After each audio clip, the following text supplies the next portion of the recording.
Hello everyone, hope all of you are doing well. Today I am here with a quite unique species of orchid. You can say it is a jewel orchid.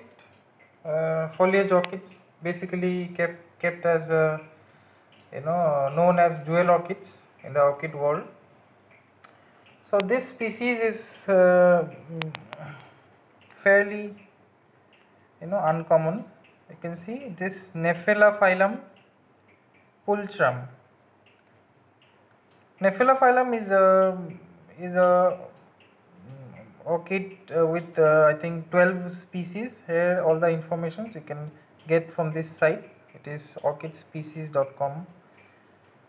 So it is basically found in Malaysia, Java, Sumatra, Borneo and Philippines in dark shady places in mixed forests and lower montane and oak laurel forests as miniature hot to cool growing terrestrial orchid.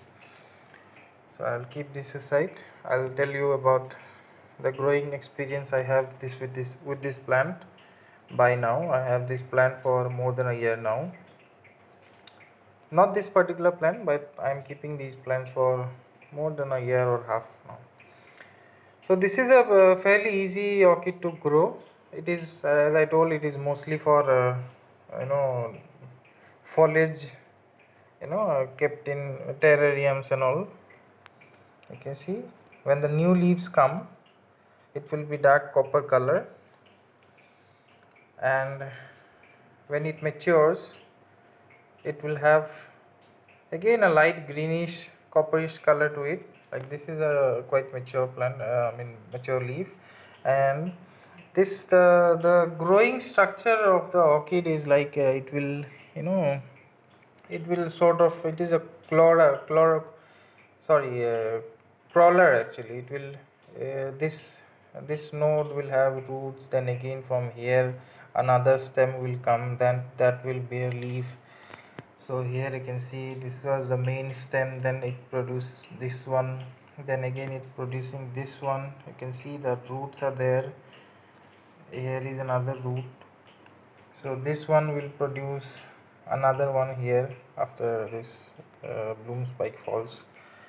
So this is, I think, in the nature it will. I have a specimen actually that is sort of crawling, but the pot is very dirty, so I thought I will not bring it here indoors.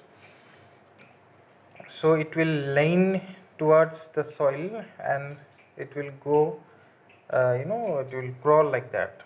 So this will lean towards it, and here if it gets soil, then it will root, and from there it will go like that, like a strawberry plant. Strawberry runner it works. So there you can cut for propagation, there you can cut and you can put this one, put in mixture. So these species mainly grow during the summer. In winter they are mostly dormant without leaves or one or two leaves, and it blooms in summer only, in like now it is June end here, so June.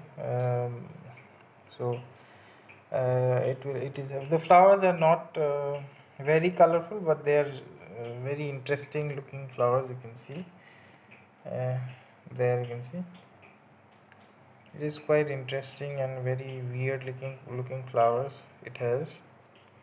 And they need very humid conditions, as you can see in the orchid species website. They grow in the forest floors, so the media should be well draining, as well as a lot of leaf litter. And also I basically use cocoa peat and sand. It works fairly well for me.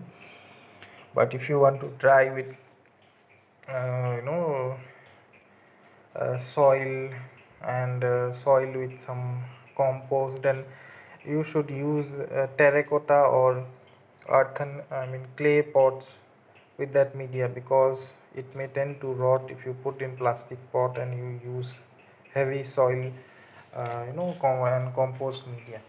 And moss also, I had very bad time with this plant, kept in moss. So basically when you use heavy soil and very wet moss and all, so you need to use a terracotta, so that terracotta or clay pot, so that it has enough air circulation and drainage with it.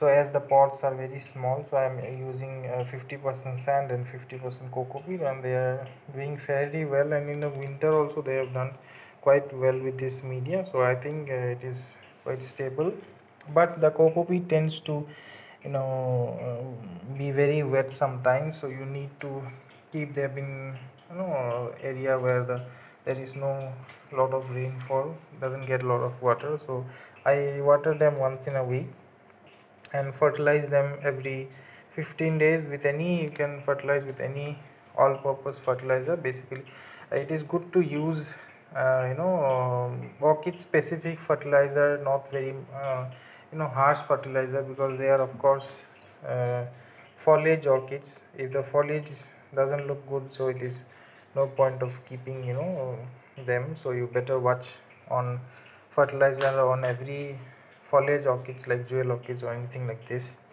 So you need to be careful with fertilizer, and otherwise it is fairly easy. Our temperatures in winter gets like 10 degrees Celsius with like 70% humidity, and in summer it is like from it goes up to like 39 degrees Celsius, which is quite hot. So I need to keep them in a very shady area, and the humidity is very high here, so sometimes they get rotting issues. So you need to check on water, as well as you need to mist them. So these are the challenges while keeping jewel orchids in a very hot environment. And we have a plus point that it is very humid here, so these grow very well in humid conditions. All the orchids do well in our conditions, but a little bit of care is needed. So yeah, so this is the species, this is the flower spike. Many of them are in bloom, so I thought this is quite mature. And this I have seen the flowers staying, these flowers opened like maybe 2 weeks ago, so they are quite sturdy. As delicate they look, but they are quite sturdy, you can see. And few buds are also coming here, so I think 2 more buds will bloom, but still this flower is intact and is quite sturdy also. So yeah, so this I can't see any growth, but here I can see a bump here, so I think it will produce either a spike or a growth. Here you can see the new roots are coming. So if you like to cut this plant, you can cut and you can root there, root with moss or anything. These plants are best for terrariums and pelodariums and all, so you can use them as well. But for moss, you don't need to press it very hard. You just when you cut and pot it with moss, moss should be very airy. You just don't need to press like like this. You don't need to press. You need just keep some moss around the roots. It will root up. Otherwise, it will rot if you press the moss too much. I mean, don't compress the moss. That's what I'm trying to say. Yeah, so that's all for today. Hope everyone is taking care of themselves because of this corona situation. Hope everyone is safe. So be careful, and thank you everyone.